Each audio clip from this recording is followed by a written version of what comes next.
The broadcast is now starting. All attendees are in listen-only mode.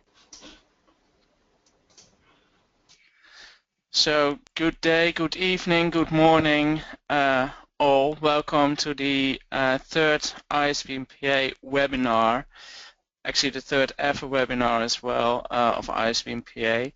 This time it's the theories of motivation webinar, understanding and changing health behavior from a self-determination theory perspective. And we're really glad that we have Rich Ryan as speaker today. Over here. So I'm Rick Prince and I'm going to give a short introduction about the webinars that we are organizing these 2 weeks and some housekeeping to run everything as smoothly as possible. So we are really glad that we can organize this for our members of the ISBMPA. We do have a lot of special interest groups, 8 in total at the moment, and actually they are the people who organize this webinar, the webinars that we are giving in those weeks. So we do have special interest groups on aging, early care and education, theories of motivation, children and families, cancer prevention and management, policy and environments, E&M health, and socioeconomic inequalities. And you can find all those special interest groups on our website on www.isbnpa.org. So in last week and this week we do have a total of 6 webinars which you can also find on our website. There may be webinars that you are interested in as well. So there are 3 upcoming webinars and 2 webinars from last week. And we will have recordings or PowerPoint slides of the webinars on our website. So please have a look on our website under the header of events to see more information about our webinars. So we are using the GoToWebinar system, and as you may already what you may have noticed is that your microphones are muted. That is to avoid a lot of noise going through the system, which may be disturbing during the presentation. However, we do value your input very much, and we really encourage you to ask questions which Rich can address after his talk. So you can already, during the talk, you can already ask questions. They will be addressed after the talk, and they will be moderated by Steph Kremers. So you can ask questions by opening the questions tab and type the questions in the enter a question for staff box. So that's the box below where the text actually is in. So if you click on the box above the bigger box, you can't type. So really enter your question in the enter question for staff box. You can send it to us and we will make sure that Steph gets the questions and ask them to Rich. We may open the floor also by sharing your microphone if you want to. Then there is a button to raise your hand. However, there is a large audience at the moment, so you can only ask questions in this way if we explicitly mention that you can raise your hands to ask questions in that way.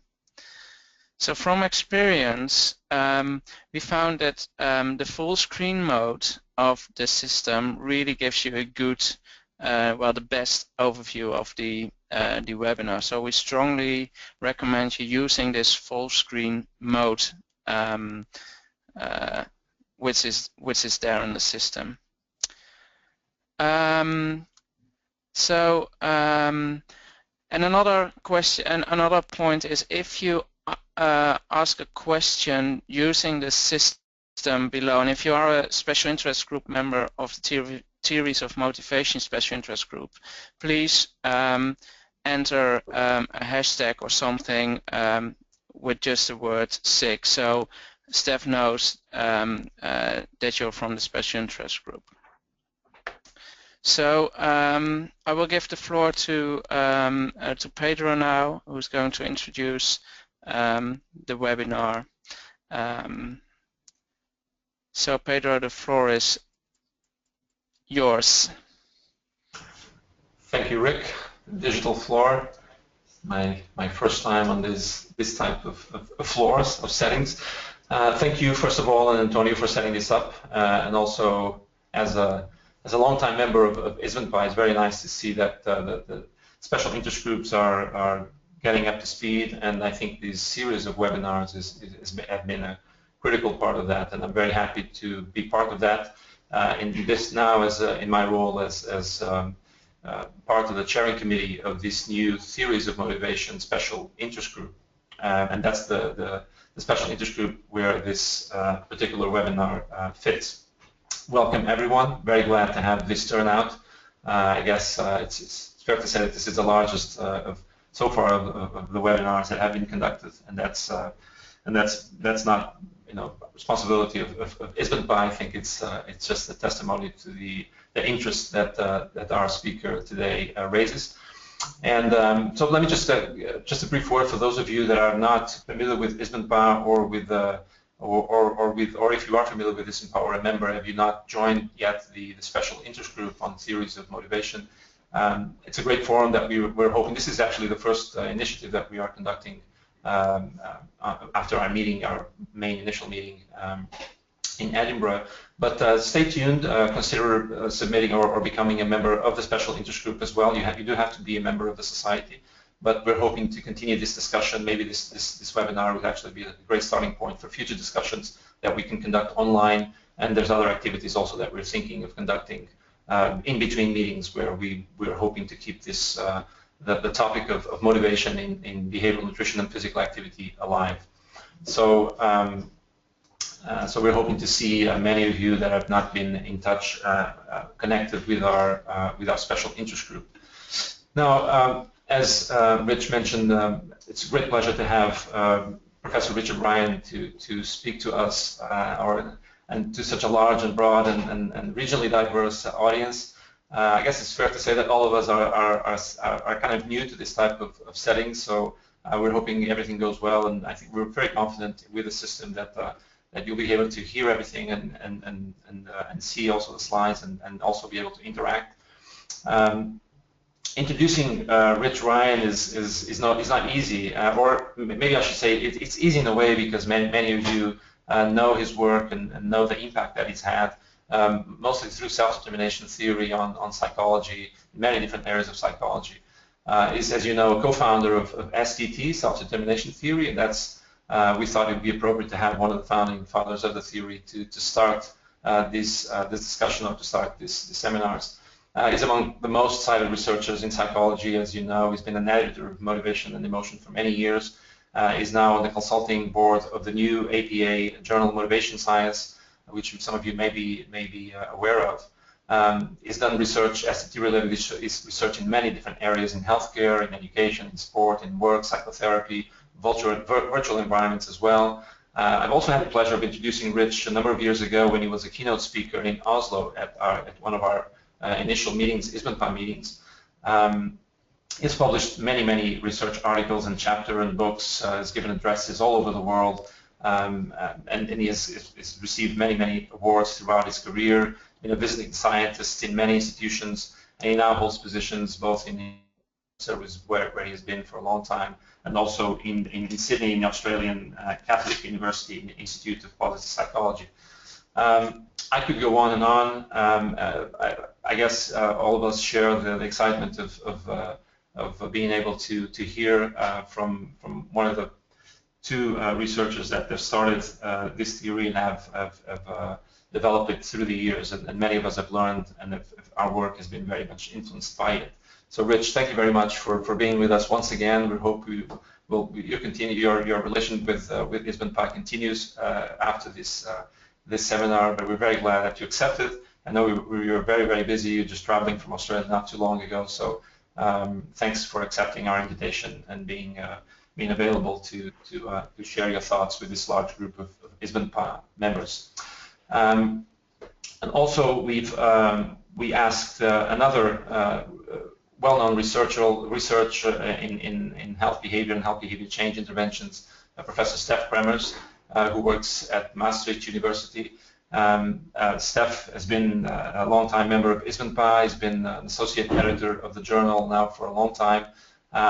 His work has been devoted to studying behavioral nutrition and physical activity in many different areas, in particular in the field of obesity. He is also very experienced in the design and the testing of interventions and the study of determinants of dietary behavior and physical activity. If you're familiar with the term energy balance related behaviors, you've probably read Steph's work, because I think he was the one that coined the term that's been so useful. He's also very familiar with SDT and a number of other theoretical frameworks to understand and change health behavior.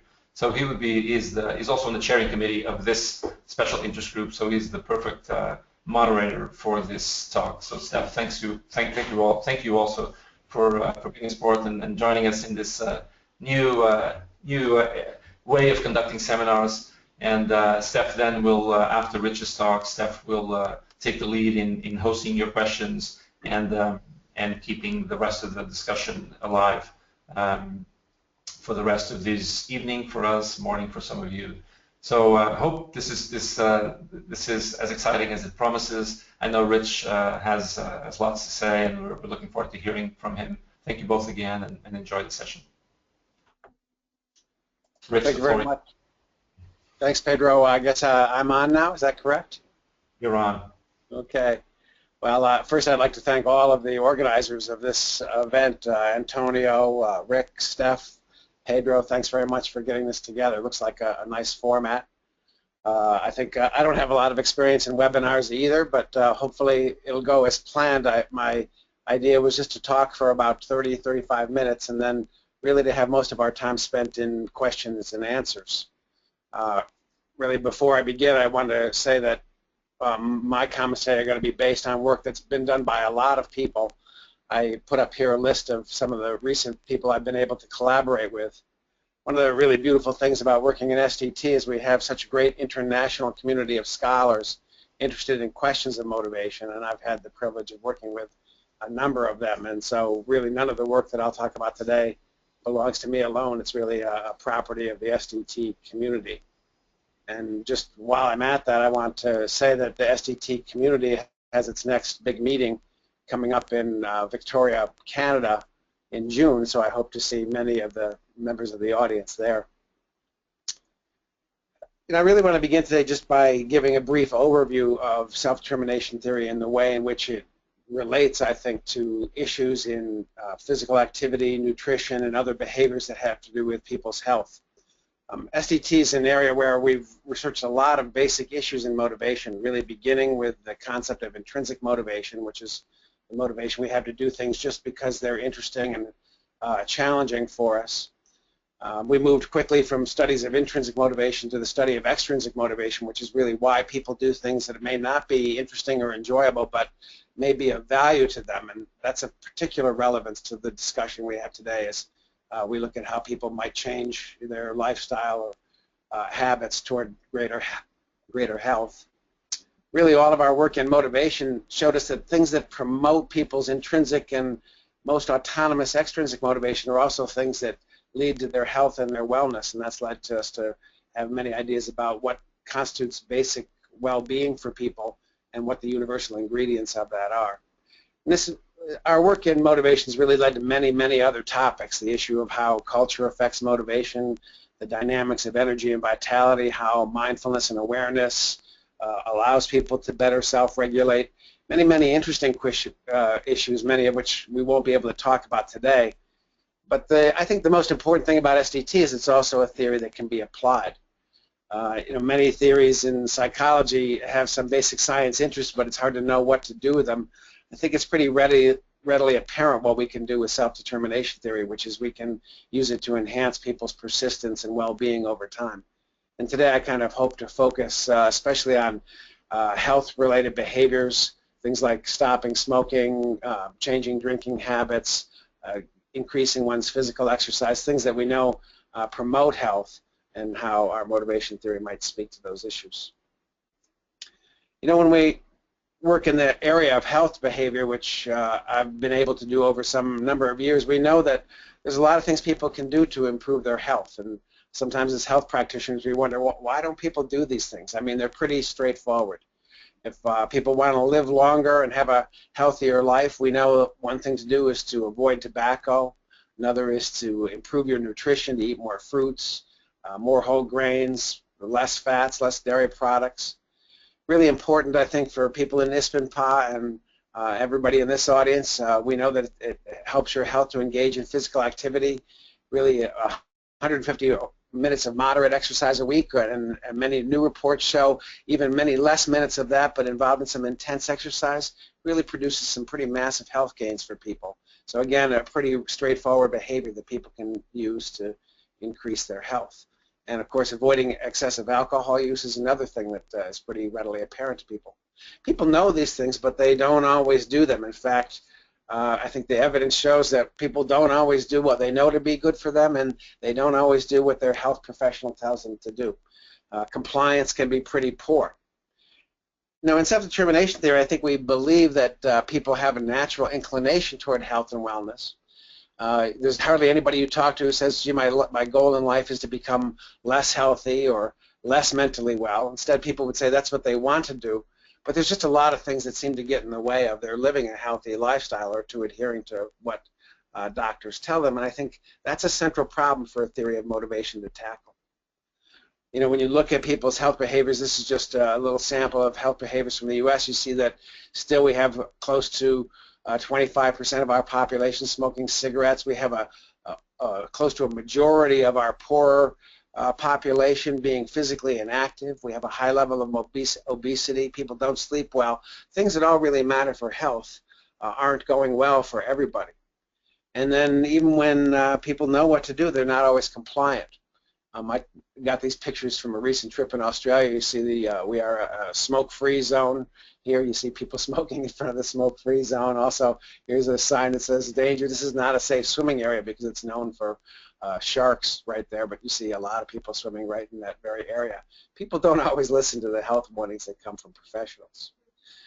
And so a big problem for all of us is how to get people motivated to act in the direction of health. Now, we all know what motivation means. Motivation means simply that you're moved to act, and there's a lot of different ways we can try and move people to act. The old system of motivation, really the kind of training I had in motivation when I was growing up, looked something like this. The idea of motivation was if you had control over an organism, over its reinforcements and punishments, you could get it to do pretty much anything you wanted it to do by giving a contingency of reinforcement that was appropriate to shape the behavior. I think this is a very powerful idea about motivation. If we did have all the controls over the reinforcements and punishments that beset people in the real world, we probably could control a lot of their behaviors. The problem, therefore, is not that this kind of model of motivation is wrong. It's that it's really not appropriate to the situation we have with people, because in the real world, people have a lot of choices. People can do pretty much what they want to do. We don't have control of their immediate environment.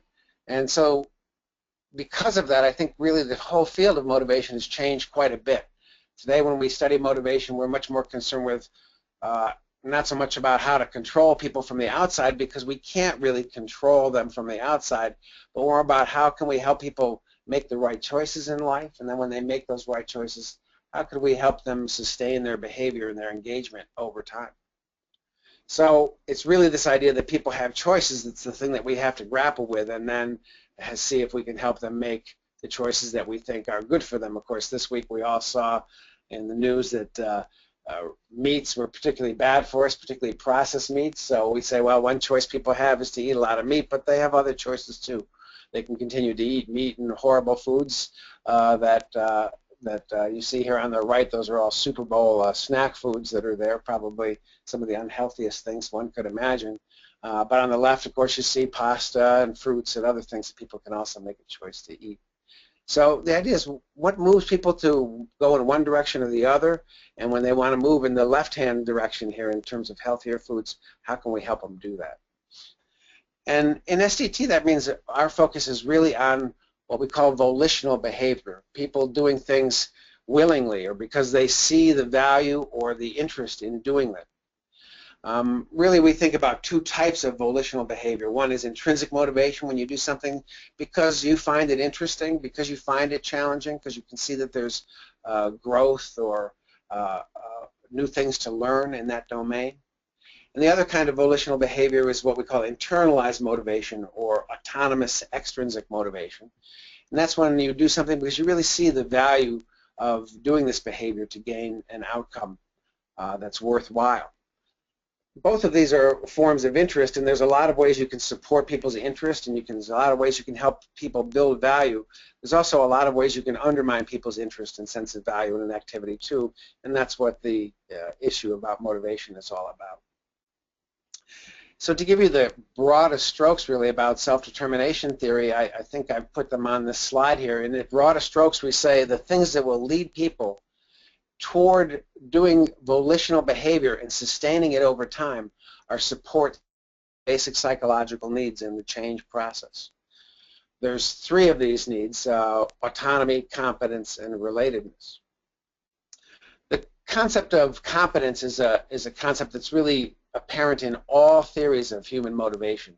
Every theory of motivation says it's necessary if we want to motivate people to do something that they would feel that they're able to carry out the behavior and that they can be effective in doing so. So there's very little, I'd say, controversy about the idea that to motivate people we have to help them be competent. I think something that distinguishes self-determination theory is we argue that competence is usually not enough to motivate people over a sustained period of time. Sometimes we have high self-efficacy for behaviors we have no interest or value. Sometimes we don't even gain interest, we don't even gain skill or efficacy at something until we already think that it's something that would be worthwhile for us to pursue.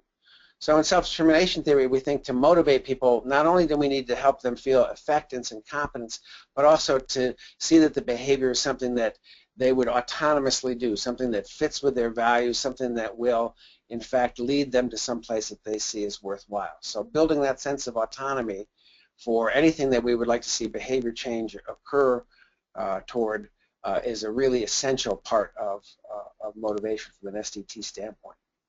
In addition, we think that relationships play a big role in changing behavior.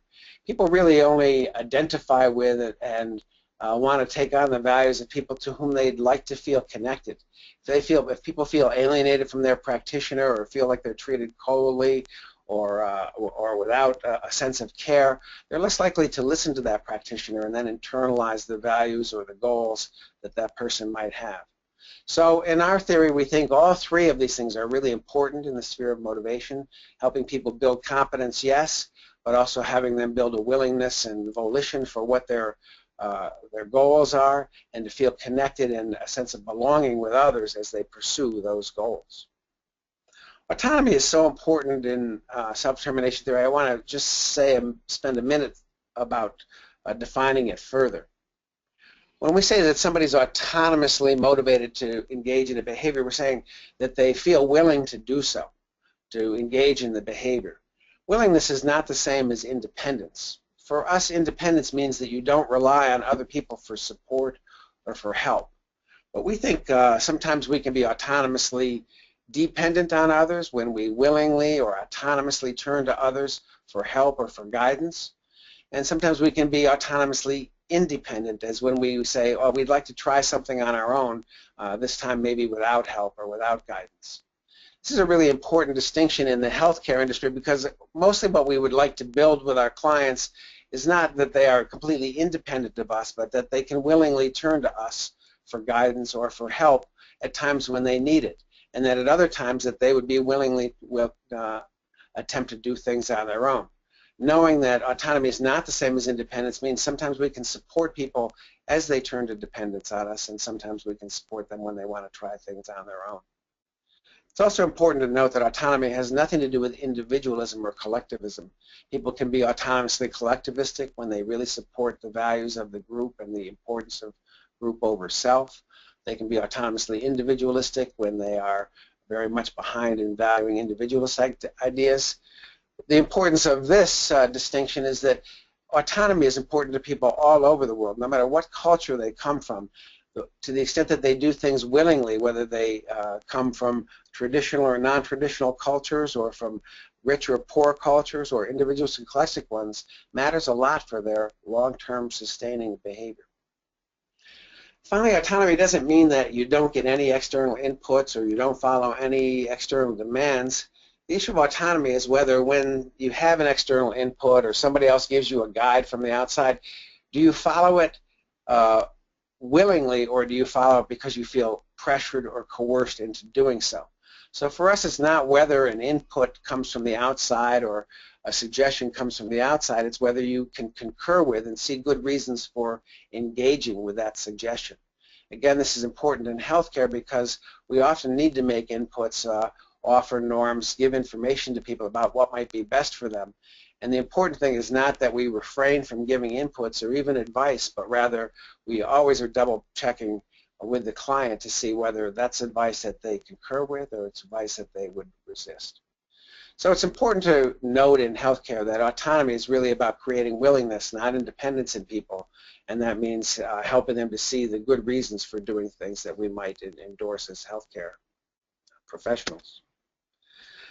When we started studying the issue of autonomy, we started with a really kind of fun phenomena we call intrinsic motivation. I say fun phenomena because intrinsic motivation pertains to all the things we do in life simply because they're fun or enjoyable. We were really interested in intrinsic motivation because it seemed to us to be a form of motivation that comes from inside people. It's spontaneous. It's people doing what they like and enjoy doing. And we wondered, what are the things that sustain such intrinsic motivation in the environment? Now, a kind of classic example of intrinsic motivation is children's play. If you look at this child up in the left corner playing in the sandbox, this child is playing because he finds the sandbox and the toys that are in it fun to manipulate and to enjoy. It happens while he's doing this. Many good things are happening to him. His brain is developing. He's learning spatial coordination. He's learning more about his own motor movements. But that's not why he's doing these activities. He's doing them because they're fun. If we told him that these are good for him, he might find them even less fun than he does just enjoying the activities themselves. So an important thing about intrinsic motivation is it's something people do just for its inherent interest, but oftentimes it yields side benefits for us in terms of health. For instance, we might find sports or physical activities to be particularly fun and enjoyable, and when we do so, we do them because they're interesting, but as it turns out, they may have health benefit for us. And there are many intrinsically motivated activities across the lifespan that we want to promote because, in fact, they yield side extrinsic benefits even while adding to people's positive experience. So when we first were studying intrinsic motivation, we were interested in what factors would support or undermine this truly autonomous form of human behavior. And we developed a very simple theory that said that people will be most intrinsically motivated if they can be in an environment where they feel connected to the others around, where they feel cared for so that they don't have to be anxious and they can explore what's going on. They're going to be intrinsically motivated in a context where they can feel efficacy and competence in pursuing a behavior where their efforts are likely to produce some positive results. And finally, they will be intrinsically motivated if they can feel volition and willingness for their behavior. And anything that interferes with their feeling that the behavior is coming from themselves or being done for their own reasons, we reasoned would undermine intrinsic motivation. And we did lots and lots of experiments really in the late 1970s, 1980s, 1990s in laboratory settings to test our formulations about what supports and undermines intrinsic motivation. And I have here just a brief graph that picks up on some of these early experiments. Just as an example of that, we might bring people into a laboratory setting and give them a very interesting task to do, maybe a puzzle or a spatial game that they could play. And in one condition, we would give them choice about what goal they might have. In another condition, we might say, your goal in this play session is to reach X standard. And so in the second condition, we're imposing a goal on them. In the first condition, we give them a choice about their goal. And Then we would have them engage in the activity, and then when the experimental period is over, we leave them alone in their room to see would they turn back to this target activity when they think no one is watching or there are no further rewards or pressures to engage in the activity. We call that the free choice measure of intrinsic motivation. And that's really our gold standard for these laboratory experiments. And an example finding would be that when we give people choice about what goal they would have in a task, they're likely to be more intrinsically motivated to persist longer during free choice than if we imposed a goal on them, even a very easy goal. Similarly, when you give people choice over strategy versus tell them what strategy to use, they'll be more interested in the activity and play longer with it later. When you put pressure on them towards a certain kind of outcome, then they would be less likely to be interested in the activity subsequently, even when they meet the pressure that you put on them. Whereas an absence of pressure and really, again, a creation of a sense of choice enhances the sense of autonomy and enhances intrinsic motivation. Similarly, if you give people really difficult activities or too easy an activity, they won't find them intrinsically motivating, whereas activities where they can feel a lot of positive feedback, this leads them to be more intrinsically motivated. And finally, in experimental settings where you're kind of cold or you lack positive involvement with your participants, they become less intrinsically motivated for the activities that you direct them toward. And on the opposite side, a warm, more engaging, empathic experimenter leads people to be more intrinsically motivated, all other things aside. So these experimental findings led us to say, well, our theory has some validity when people feel more autonomy or factors in the environment allow them to feel more autonomy, when they feel more competence, and when they feel more relatedness, they're more intrinsically motivated. The importance of these experimental studies of intrinsic motivation where they bring out some of the factors that are associated with people's feeling autonomous or not autonomous for doing a behavior. So for instance, in our experimental studies, we found that giving people choice allows them to feel more autonomy, and then they tend to be more intrinsically motivated. And I just want to show you an application of that same principle here to a study that is not mine. It's by Dominguez et al. It was published in Food Quality and Preference, and it was over the effects of choice on children's vegetable intake. It was a very well-done experiment, and that's one of the reasons I bring it up here. They had children in a laboratory setting have three conditions. In one they had pre-gotten the children's preferences for their favorite vegetables ahead of time. And in this laboratory setting, they looked at three conditions. One in which a child was given a choice of two preferred vegetables, and that would be the DCC condition here. In another condition, they were given both their preferred vegetables on a plate. They said you can eat as much of either of these vegetables as you like. And in the third condition, the experimenter simply said, this is the vegetable you'll have today, and they gave them one of their preferred vegetables. In this condition, in all three conditions, children are already getting their preferred vegetables, but you can see that in the two conditions where they have a choice over what they will eat, either where they got to choose the vegetable themselves or they got to choose to eat as much as they wanted to, they ate more than when they did not have a choice over a vegetable, even though what was given to them was a preferred vegetable. So this just shows that choice itself makes a difference on their subsequent behavior and their willingness to engage in it. I think it was a really interesting example of how choice can enhance a sense of autonomy and therefore behaviors we would like to promote. Another kind of controversial issue that came out of our early studies of intrinsic motivation was the fact that we could see that rewards sometimes don't enhance the motivation for behavior. Sometimes they can actually undermine the behavior. And that would be in the case where rewards are used in a way to control another person's behavior. When I use a reward to control your behavior, you may like getting the reward, but you'll also see yourself as doing the behavior because I'm rewarding you, which shifts your what we call locus of causality for behaving, your reason for behaving, away from I'm doing it because I want to do it to now I'm doing it because someone is rewarding me. And that undermines intrinsic motivation.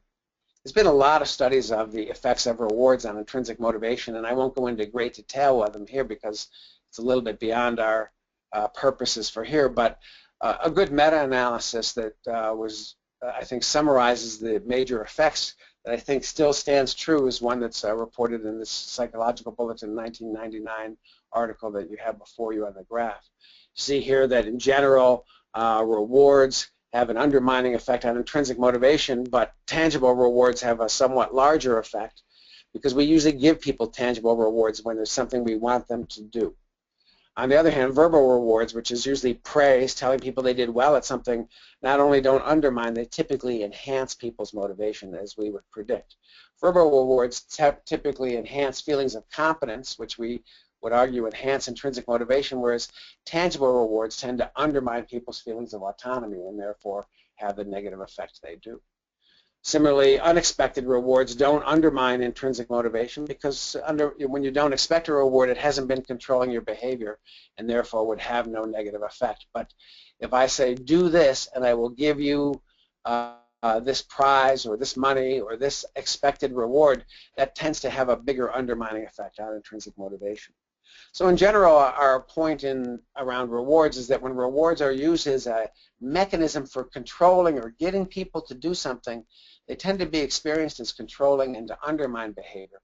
But sometimes rewards can be used in a way that's unexpected or simply acknowledging people's competence. In that case, they won't undermine motivation. Now again, there's lots of ways of showing the undermining effect. I'm just going to quickly run through a recent one that was shown by Ko Murayama. He did an undermining effect experiment inside an fMRI. In the first session, he has people doing a fun activity inside the magnet. They either get rewards for good performance trials, and they are very activated in the area of the brain called the bilateral striatum, where we sense reward effects. But I think it's interesting to note here that in this session one, that people who aren't getting rewards at all are also activated in this reward area of the brain. Ko then brings them back in for a second session, and what you see here is a very different pattern of effect, because in the second session, no rewards are now being given. So the people who were previously getting rewards now have no activation, or basically no activation in this area called the bilateral striatum. They're no longer feeling that this activity is rewarding at all, whereas people who never received extrinsic rewards still find it rewarding. This is just another classic way of showing this undermining effect, because you can see that interest that was there in a group that never got rewarded can be undermined by people's expectation of rewards and then their withdrawal.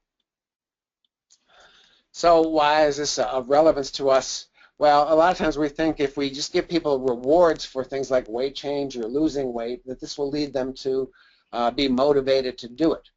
But I think one of the problems that we see with using rewards as a way of getting people to change behavior is it only works as long as the rewards are in effect. And when you take those rewards away, then people have less internal motivation to engage in the behavior, and this is an undermining effect. There's an interesting experiment that was reported by Arlen Moeller and colleagues that was in the Journal of Obesity that I have before you on a screen. And here they were looking at a weight loss program where people were getting a financial incentive. I think it was $175 for engaging in some weight loss activities and education over a 3-week period. And Arlen and his group asked people the extent to which they were engaged in this program for the financial incentive, or whether the financial incentive was really not their reason for engaging in the program. And what you can see here is the graphs for people who were financially motivated and those who were not. You can see that the people who were not in it for the money, first of all, lost weight at a quicker rate during that first 3 weeks. But it's also true that people who were doing it for the money lost weight during the 3 weeks, but just not as much. What's more interesting, I think more important, is the maintenance data, what happens after the 3 weeks are over. And you can see here that people who were doing it not for financial incentive continue to maintain the weight loss over the 20-week study period, but people who were doing it for the financial incentive, now that the financial incentive is gone, start to regain the weight that they had lost before. So that's an undermining effect, showing that whereas financial incentives and external regulation can get you to do something, it's not effective over the long term. Intrinsic motivation can be a pretty powerful way of getting people to change behavior, and because Pedro Teixeira is on our panel here, I thought I would use an example right from one of his studies. Here's a study where he was looking at people who were engaged in a weight loss program and how intrinsically motivated they are for their exercise activity. This is a pretty dramatic graph here. You see that people who are intrinsically motivated for exercise are much more likely over the study period that he was looking at to lose and maintain their weight loss, whereas people who have lower intrinsic motivation for exercise engaging in less exercise over time, and that's associated with less weight loss. So it can be something we can use to harness behavior change when we can find intrinsically motivated activities that move us toward health. Unfortunately, a lot of the activities that do move us towards health aren't all that intrinsically motivated. They're usually things that we do because we think they're good for us. They are, in a sense, defined as extrinsic motivation. Extrinsic motivation in our theory is really any motivation where you don't do it just for the inherent enjoyments, but you do it because there's something you'd like to gain or get from engaging in the behavior. We see many different forms of external regulation, extrinsic behavior that move all the way from very controlling ones like external regulation, which is down here on the left-hand side of your screen, all the way up to what we call integration, which is a highly autonomous form of extrinsic motivation. Let me just run through these quickly. External regulation is when you do things because somebody else has a reward or punishment that's controlling your behavior. As I've just pointed out, external regulation can be really powerful. The problem is it's hard to maintain it over time. To maintain control over someone's behavior with rewards and punishments, you've got to keep having a lot of powerful rewards and punishments. And so typically the problem with this form of motivating people is not that it doesn't work, but rather it doesn't work long. As soon as the rewards and punishments are not in the immediate environment, the behavior itself dissipates. Somewhat more autonomous in our viewpoint is what we call introjection. Introjection is when you do something because you feel bad about yourself if you don't do it, and you feel better about yourself, have better self-esteem when you do. A lot of our health-related fitness behaviors are motivated by introjection. We want to look better so that we can have better self-esteem, or we want to avoid the guilt that comes from falling below certain standards of weight or appearance. Introjection can be a very powerful motive. Again, when we study introjection, we see that its problem is not that it lacks power, but rather it lacks stability. People who are highly introjected, when they start to have failures, for instance, can quickly lose their motivation to continue an activity. And also sometimes when you're introjected and you finally get some of their image rewards that you were hoping for, they don't show the payoff you expected, and motivation drops. Still, what's somewhat more autonomous on this continuum motivation is what we call identification. That's when you really consciously value an activity and you do it because you know it's worthwhile. And in the health domain, this is really the main kind of motivation we're trying to build in people, which is that they can see the value of engaging in health-related behaviors, and then they integrate them in with the other parts of their life so that they can ongoingly engage in these behaviors effectively and willingly. That, to us, is where the best maintenance in behavior change is going to come from. I'm just going to show you a couple quick examples of that. So this first one comes from a study that was done or led by Martin Standage in the UK. And what Martin had people do is he had them wear an ActiHeart, which is a device that measures physical activity relatively accurately and he had them wear it for a week's time. Before they began the trial, however, they were asked, why do you engage in exercise behaviors?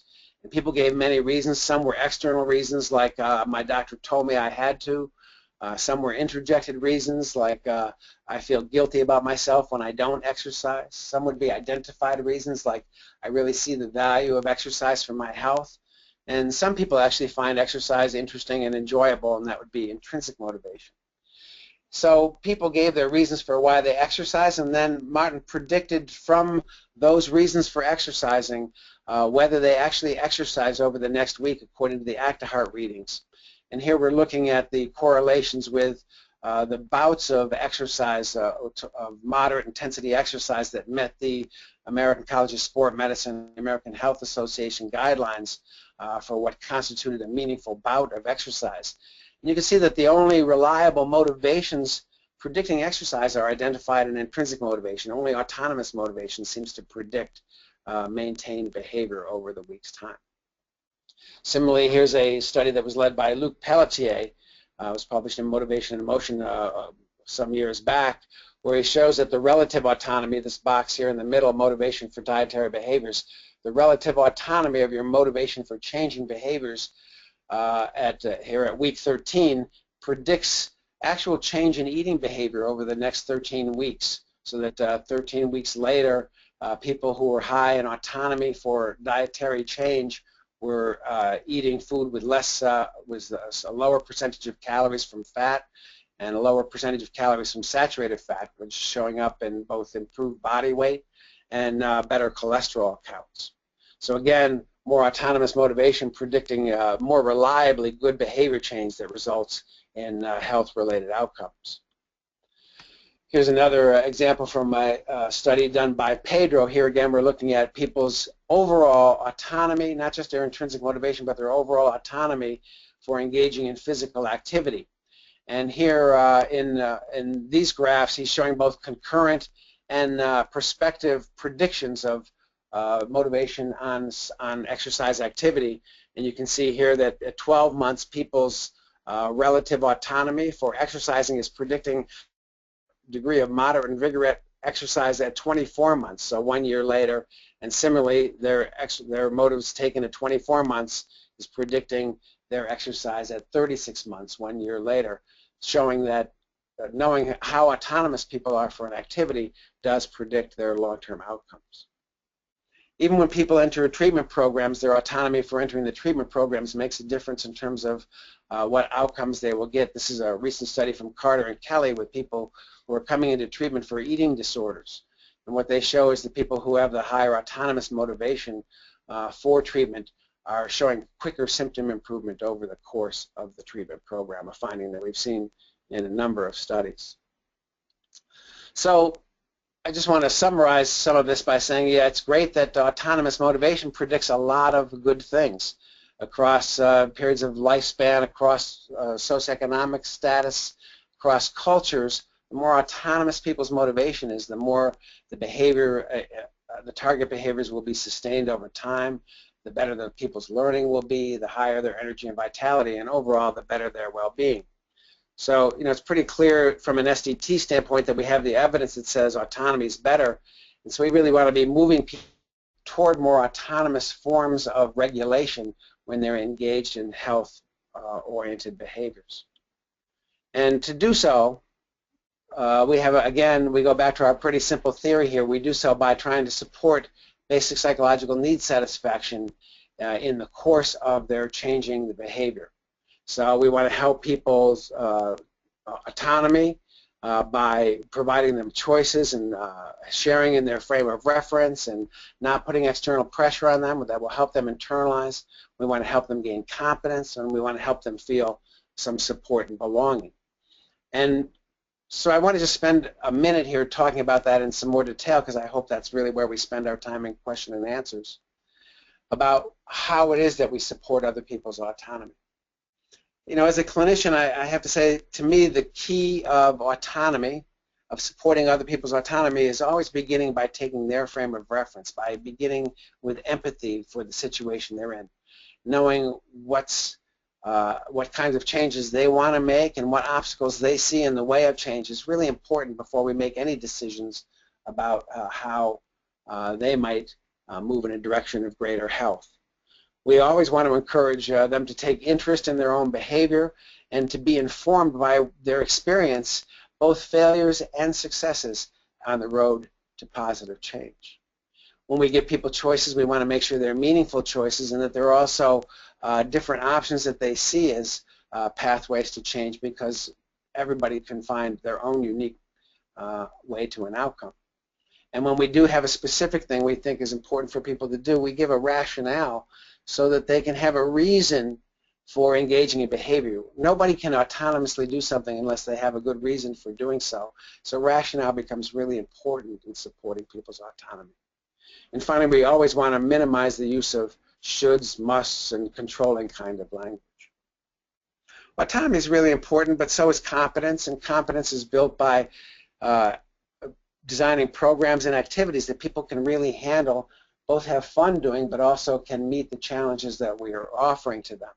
So we want to build activities that are optimally challenging. We don't want to have people do things right away that they can't accomplish. So when it comes to dietary change or exercise, we want to start small, have proximal goals that people can really succeed at, so they build that sense of competence and efficacy as they move forward. And when we give feedback, it's really informational. It's really about how they can do better rather than critical. It's really never about judging them as people, but really just seeing what's gone right and what's gone wrong. And finally, we want to have an atmosphere for change that's really one that conveys respect for all the individuals who are participating in it, where they can feel significant and valued and cared for, especially when they face challenges. There's nothing more important for us as healthcare professionals to when people run into failures or difficulties, that's when they get our care and concern rather than rejection or disapproval. So warmth and inclusion is really important. In fact, one of the items that we find to be our biggest predictor of people really engaging in any kind of change-related behavior is the following item, which is my practitioner likes me. You notice here it's not I like my practitioner or my practitioner is cool. It's that my practitioner likes me, that they see a value in me as a participant. So these are the three really important things that we would say in terms of behavior change, that when practitioners can support autonomy, competence, and relatedness, people are much more likely to move in a direction of positive change. I really want to leave a lot of time for questions, so I just want to get to a couple of examples of this from the literature so we can move pretty quickly to questions and answers. This was an old study just to illustrate the importance of autonomy support on a very simple health-related behavior, which is taking your medication. This was a study that was led by Jeff Williams, who we've done a lot of our intervention work with here at Rochester, and Gail Roden from Clark University and other colleagues. In this study, it was a study of a group of patients, about 100 of them, who had a chronic illness, for which the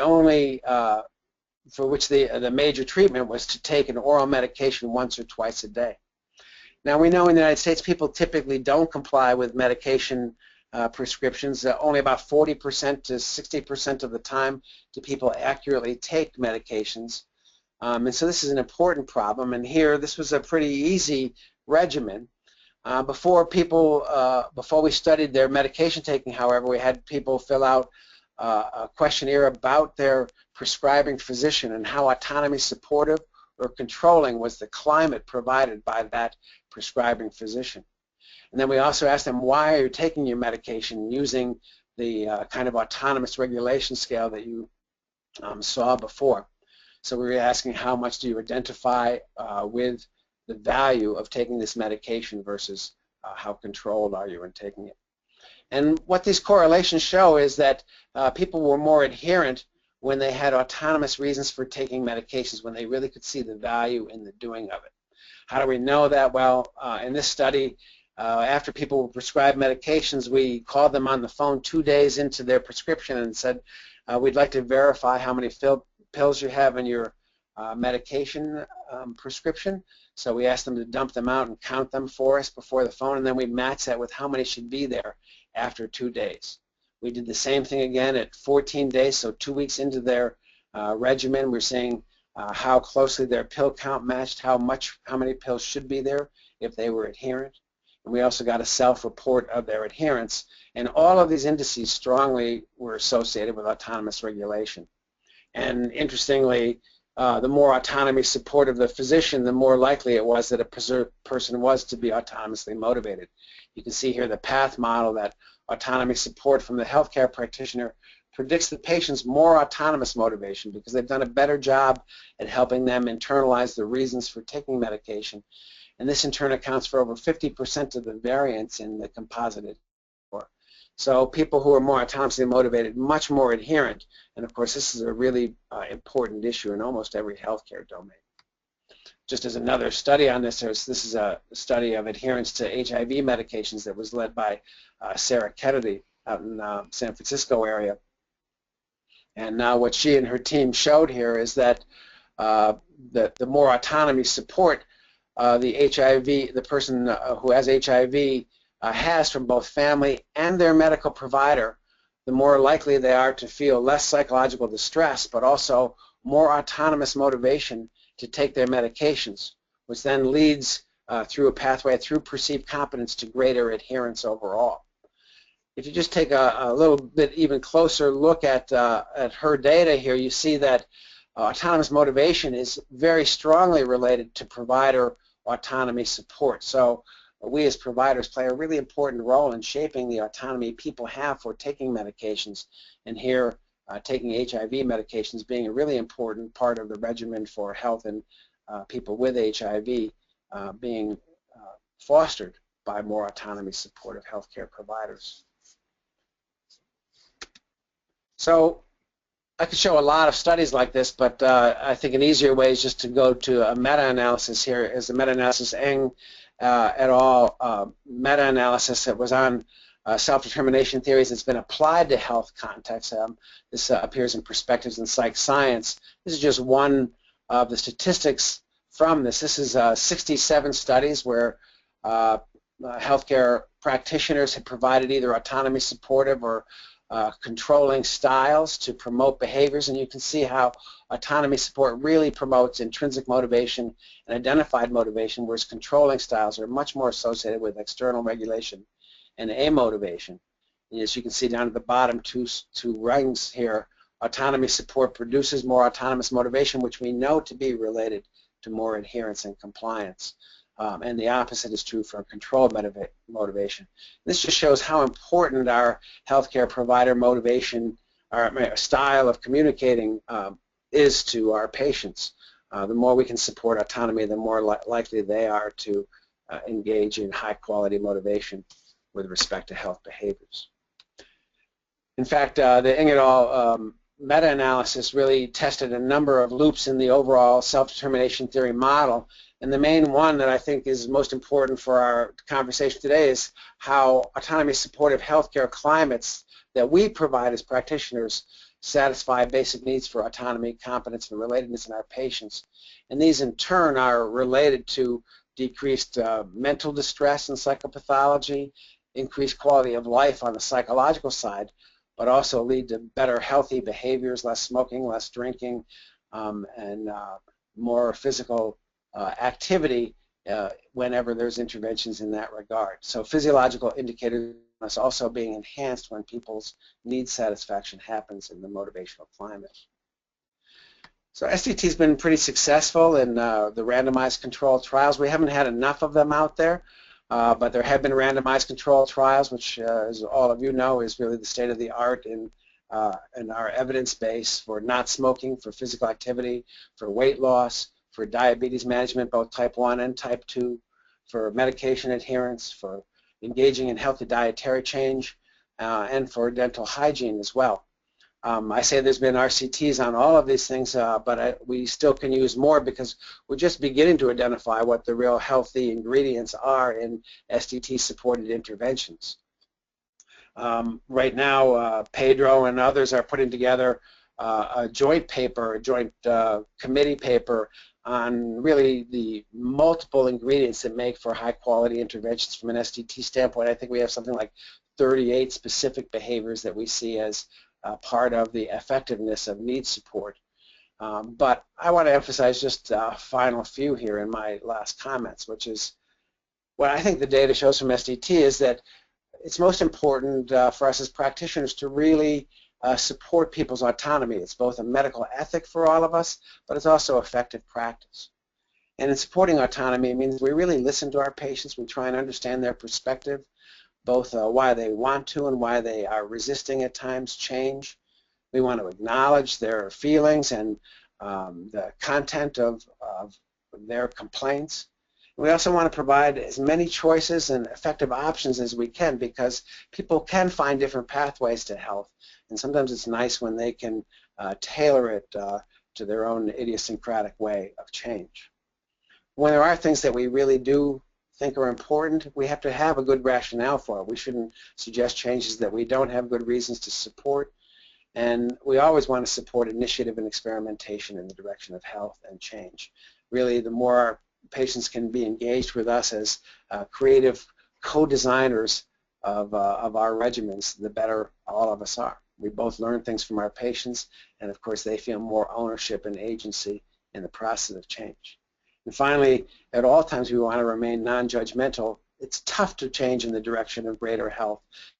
All of us understand what those obstacles are, and the more we can empathize with our clients as they tackle those things, the more effective we're going to be in producing long-term change.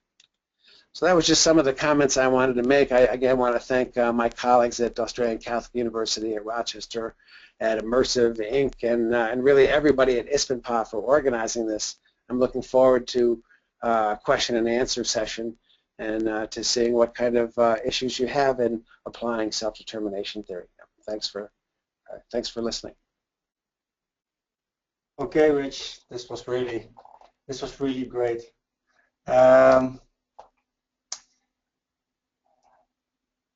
I think we can now start the question and answering session. This was really an excellent talk, and meanwhile I got many questions from the audience, so that's great.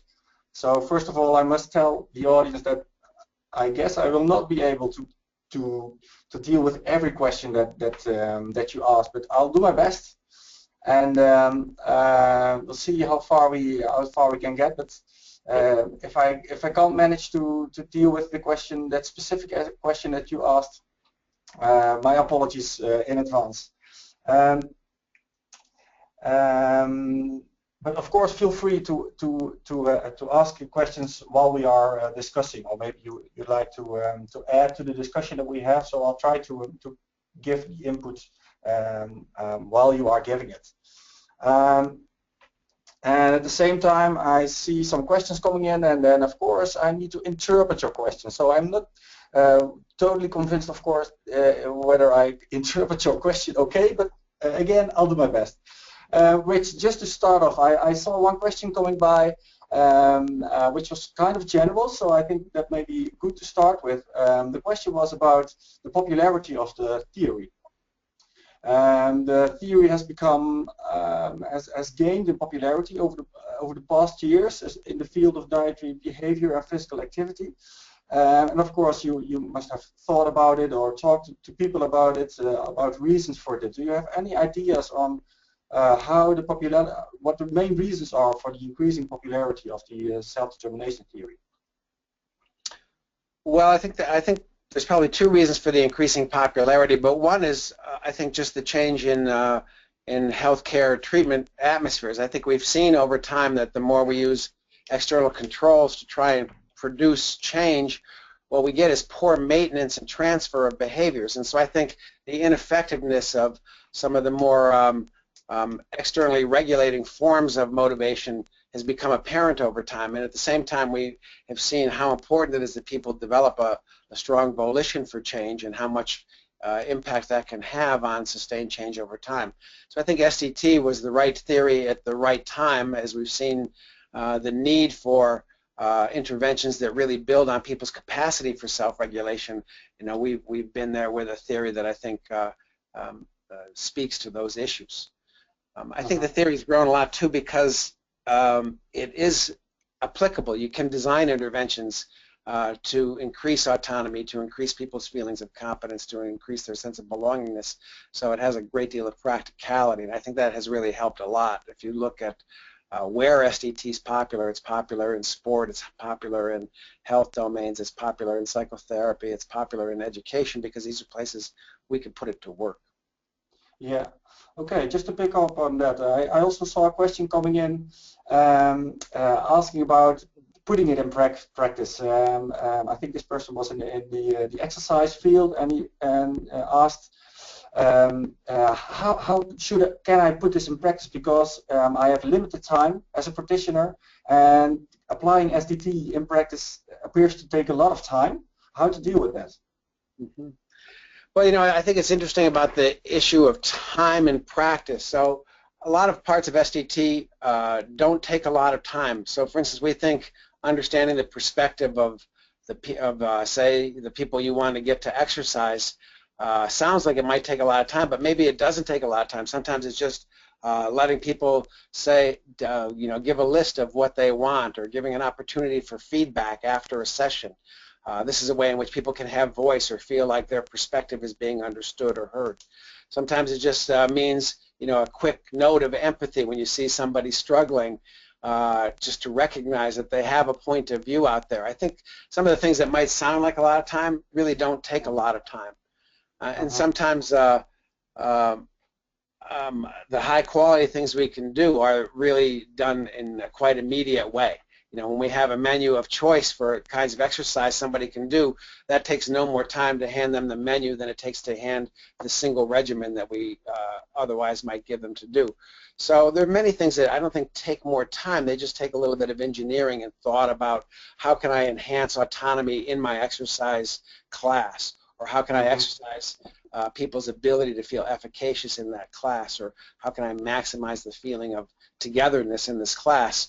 I think there's a lot of little hints from SDT that can increase those things without spending a lot more time.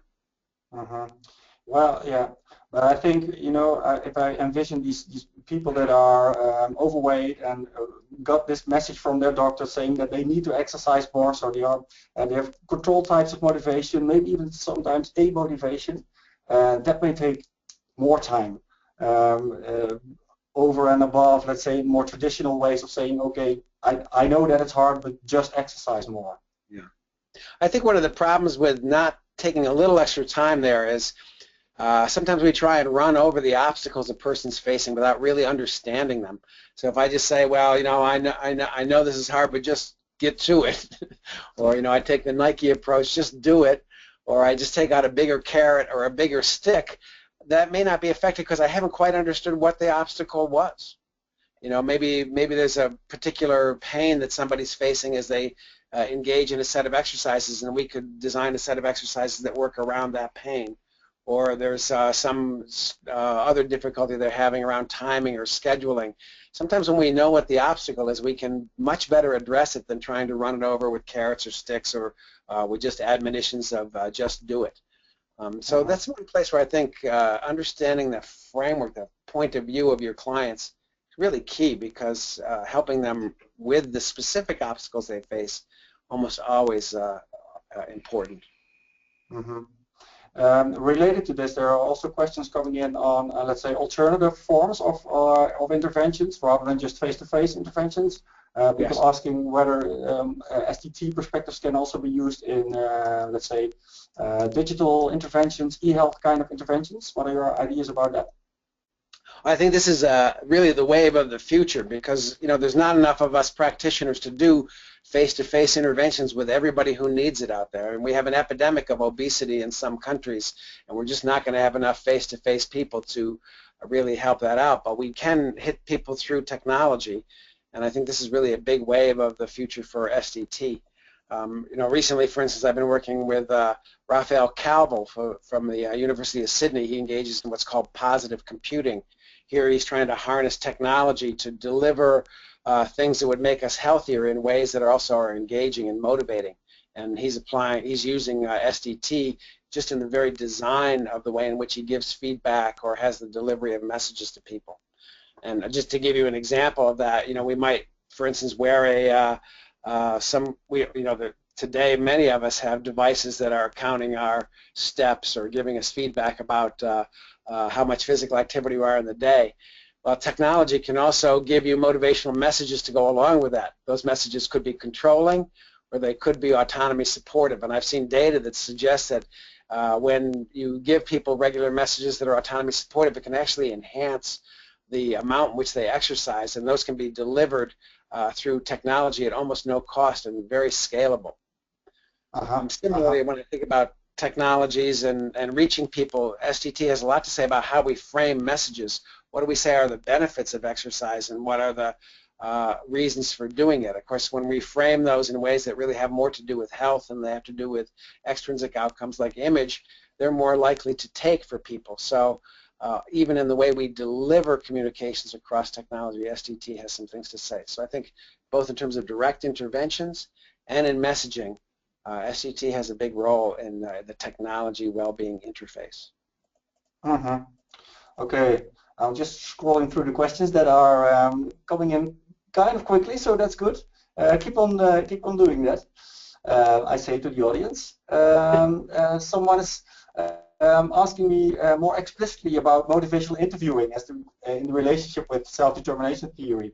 Of course, some of us have experienced the engagement and maybe even the marriage between self-determination theory and motivational interviewing. How are you how are you looking at that relationship now? Well, motivational interviewing, especially as it was originally conceived, is really I think quite congruent with self-determination theory in a focus on trying to promote clients' autonomous engagement in treatment.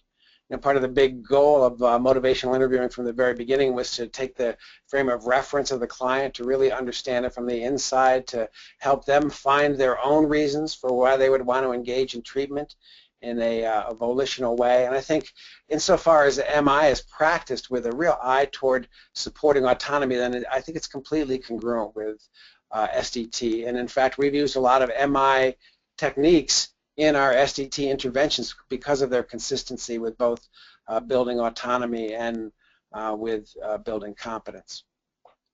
Okay, yeah. In terms of providing choices, Rich, Lindsay Roberts is asking, is there a point or number that too many options may become counterproductive in terms of facilitating autonomy?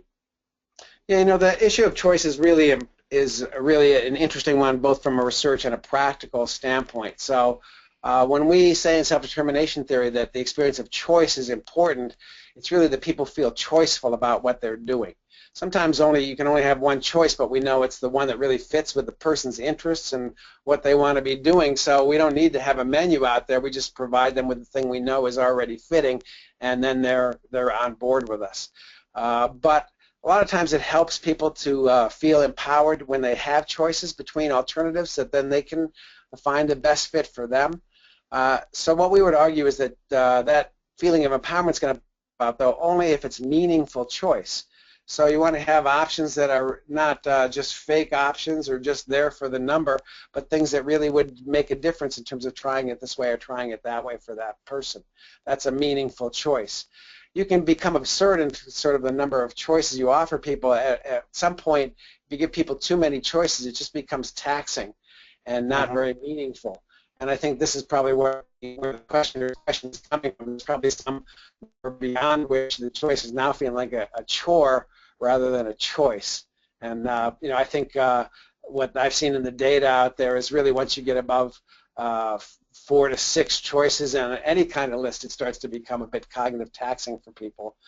Probably in most of our domains, we don't need that many choices about the pathways people will take toward health. So I would say keep them meaningful and keep them to a minimum, but keep them real, and then choices will make a difference. Yeah, this is of course really relevant for those that work with weight gain, prevention or weight loss, even because you can imagine that there are much more than 4 to 6 options of people in order to deal with their own weight. Just dietary behavioral choices can be increasing fruit, decreasing snacks, stop skipping breakfast, etc. So how to deal with that? Yeah, and I think some of that, of course, is that you want to provide the choices when they're relevant, as you're encountering each of these domains of activity.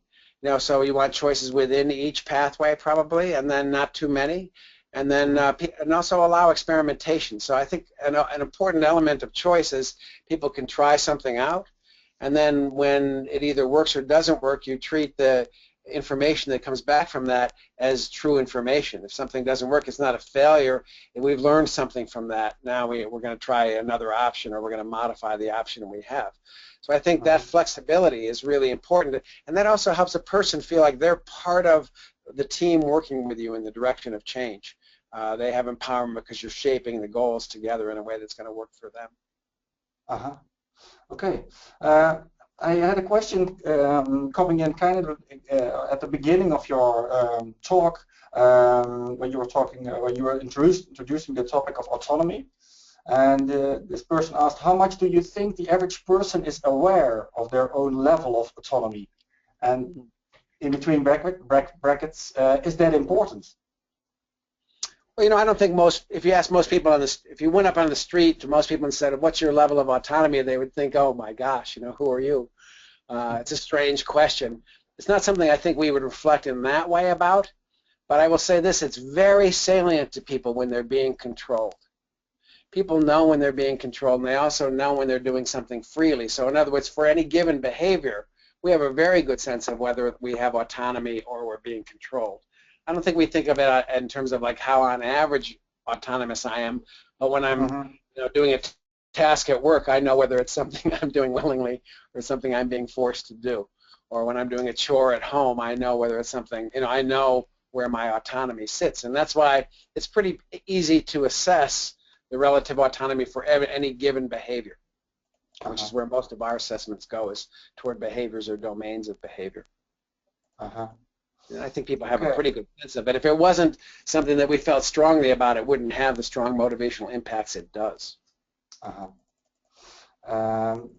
Someone from this SIG, I think it's Lena Harens, asking, I sometimes have the feeling that rewards can be considered personally relevant. What would that mean for people's motivation? Rewards being personally relevant. Well, again, rewards are a complicated issue. I think the issue about rewards is whether the person who's giving the rewards is doing it with the intent of trying to control a behavioral outcome. So if the person who's using rewards is doing it for that reason, it's likely to be interpreted as control by the recipient and have an undermining effect. Now, when we say that rewards are personally relevant, I'm not quite sure what that means, but I would say, again, SDT has never taken the position that rewards are all good or all bad. It's in what way are we using rewards to motivate behavior.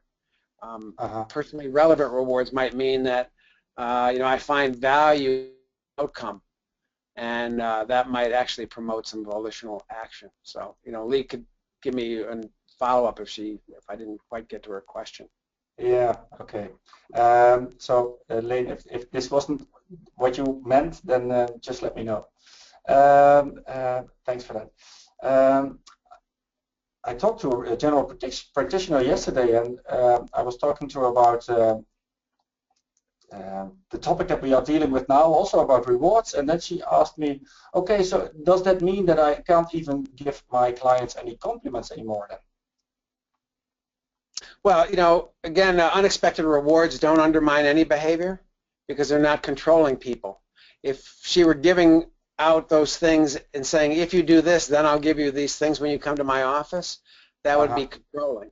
But unexpected rewards, little gifts from your physician, not going to be a problem for anybody's motivation. And on the contrary, it might make you feel happy and a little bit closer to your physician. So that's not a problem. It's the contingent use of rewards to control behavior that is the problematic use. Yeah. Okay. So I'd say continue to give those babies out. Okay, that's good. I'll get back to her. Okay, just a whole different kind of question. It's about gaming. If you feel uncomfortable about any questions that I ask you, Rich, just tell me. But this one is about gaming. Gaming seems to be able to tap many of the processes forwarded within SDT. Do you see value in using some of it, of the game design principles within health contexts, such as exercise promotion? Absolutely. One of the reasons that I've been really interested in studying gaming is, well as my colleagues, Andy Shabilsky and Scott Rigby and others, is because we think games have broader applicability.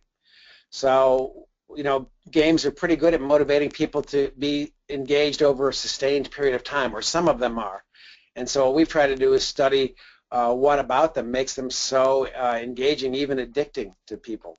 And of course what we find is the best games, the most quote addictive games that are out there, the ones that are really engaging, are the ones that offer players a lot of autonomy, a lot of choices, a lot of pathways they can go down, allow them to feel a lot of competence feedback and give them feedback in multiple dimensions and ways, and let them level up and feel progress, and finally lets them connect with other players and feel like teamwork, camaraderie, and belonging.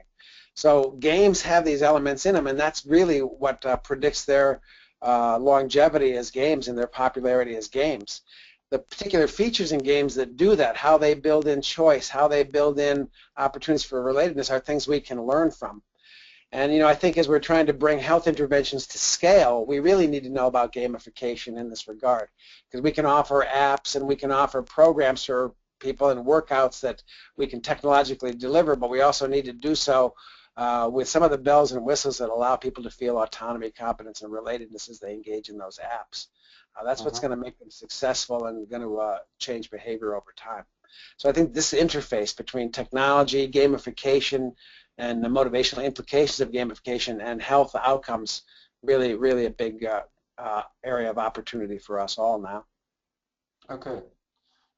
We're doing great, Rich, aren't we? I think I'll just... That's for the audience to judge. In terms of the procedure, I think I will just, I think I have 5 to 7 minutes now, so also for the audience, I think we will continue about 5 to 7 minutes, and then we need to close. I've had 2 or more questions asking about the same thing, so apparently seen as relevant by the audience, and it's kind of an intriguing question asking about the role of integrated regulation versus intrinsic motivation. And I think, again, I'm interpreting here, but of course many of us feel that intrinsic motivation for a certain type of audience may be too much to ask. Right. So we may have to reset our goal towards trying to promote integrated motivation. Another question was about whether you have empirical data on the relevance of integrated regulation versus intrinsic motivations in terms of predicting sustainable behavior change. Yeah, I think in many of the realms that we're working in the health behavior realm, the behaviors that we want to encourage over time are not likely to be intrinsically motivated, or at least that's going to be hard to build in. Things like changing your diet, things like engaging in regular exercise. Some of these things aren't always going to be intrinsically motivated. They take discipline and they take a strong value to motivate a person to want to carry them out on an everyday basis or on a regular basis. So I think the most important kind of motivation that we can be promoting is in fact identified in integrated motivation, because these are the forms of extrinsic motivation where I'm doing something not because it's always fun or interesting, but because I really do understand the value of it and I have found a way to fit it in with my other activities in life, which is where integrated motivation comes in, that I see that this lifestyle change that I need to make is also one that I will be able to bring into consistency with everything else in my life. And just as an example of that, if for instance dietary change is a big issue for me, and yet I'm a person who has a lot of does a lot of traveling and a lot of eating out, I have a different set of problems on my hand than if I'm a person who has dietary change but I don't engage in a lot of that restaurant going out behavior. Different set of things to integrate there. So I would put most of the action in the extrinsic motivation continuum in trying to get people to really fully internalize the idea of change, and I think that's what has shown itself to be the best outcomes for those kinds of difficult to sustain behaviors over time. I think intrinsic motivation is a place we can learn a lot from in experiments and in testing the things that promote and undermine it, but in terms of promoting long-term change behavior, I think integration and identification is where it's at. Yeah, okay. Final question, because I see that both Rick and Antonio are urging me to come to an end.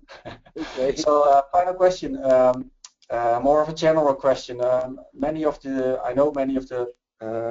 people in the audience have been trained in social cognitive theory kind of theories, let's say traditional theories such as theory of planned behavior. How do you think self-determination theory relates to those social cognitive theories such as the theory of planned behavior? Well, I'm just going to take the 2 main social cognitive theories. One would be self-efficacy theory and the other would be theory of planned behavior. I've always had a lot of respect for self-efficacy theory. I think SDT agrees that feelings of efficacy and perceived competence in a domain of activity is really important. I think the contrast for us with social cognitive theory, at least in Bandura's work, has been the issue of autonomy. Bandura did not emphasize autonomy. In fact, in some writings says autonomy doesn't really matter, but we think it matters a lot, that in order to sustain activity over time, competence alone won't do it. You also need to have strong volition and willingness. So I think many of the techniques used in self-efficacy theory to build competence are good, and they can complement those that we use in SDT. I think one of the dangers if you don't have a strong respect of autonomy is you may try and build competence using controlling methods that then undermines long-term persistence. Theory of planned behavior is a bit different in that regard. There's been some attempts to integrate SDT with theory of planned behavior, at least in empirical models, and some of those have been, I think, edifying, enlightening a bit. I think one of the things that has been shown a lot is that the more a person has autonomous motivation, the more likely they are to have an intention to behave, which in turn will predict behavior. So theory of planned behavior sticks in a few more proximal nodes in its model, like the intention to behavior loop in there. I think there's a lot of convergence between theory of planned behavior and SDT that I think it can continue to be built upon over time. I think it's nice when multiple theories try and tackle the same problem. You see both the contrasts and the differences between them, as well as the commonalities. Again, all these theories put a big load of emphasis on efficacy. I think SDT alone puts a big load of emphasis on autonomy and relatedness as really important factors, and that's the difference. Well, great, Rich. I really want to thank you for this very interesting question and answering session that we had. Pedro, you are still there. Great. So I would like to give the word to you, Pedro. Thanks, Rich. Thank you. Thank you, Steph. Thanks, Steph, for a great job handling the discussion period. Not easy to handle all this live, and thanks, Rich, for being with us. It's also not screen. I'm struggling here talking to 165 people that I don't see. So I think you did an excellent job. You must be much more experienced than I am. Anyway, I thought this was a great success. We had about 200 people engaged and attending. So by all means, by all measures, this was a success, and I'm hoping we can do this again. I thought we got a great overview of the theory by pretty much the best person that could give us one. Also, lots of nice thoughts and links to further explorations, which I'm hoping many of you might pick up on.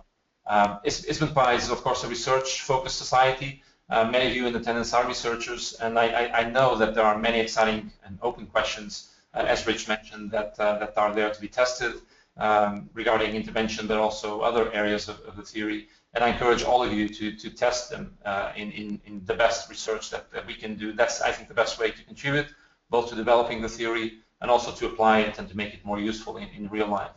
Again, the slides and the recording will be available to all of you that participated, probably also available to the general community as a whole. So keep in touch with the site for more information on that. And let me also let you know, for those of you that don't know, that the SCT is a fantastic website, which is a great resource for those of you that want to explore many of the references and the scholars that have worked on SDT are listed there, and you can follow all the research. You have assessment measures as well there, and so it's a great resource. Also, the conference that will take place next year in June, very close to ISBNPA, but not overlapping, so many of you might be able to do both. And finally, there's also the Center for Self-Determination Theory, which will be coming up and providing everyone with resources, and many of them research-related. So again, thanks everyone. I hope you enjoyed it. And if not before, I hope to see you in Cape Town in 2016. Thanks. Victoria. That's the SCT one. I hope to see you on both. This is Rick. I want to thank Rich, Pedro, and Steph for all their efforts in this very interesting and interactive presentation, and also you as an audience. I do have a small request to you as an audience. We do have some questions that may pop up, well, that will pop up after we close the webinar. So if you can answer them, we'd be really grateful, so we can actually see what you think of this webinar. So thank you all. Then we are going to close the webinar.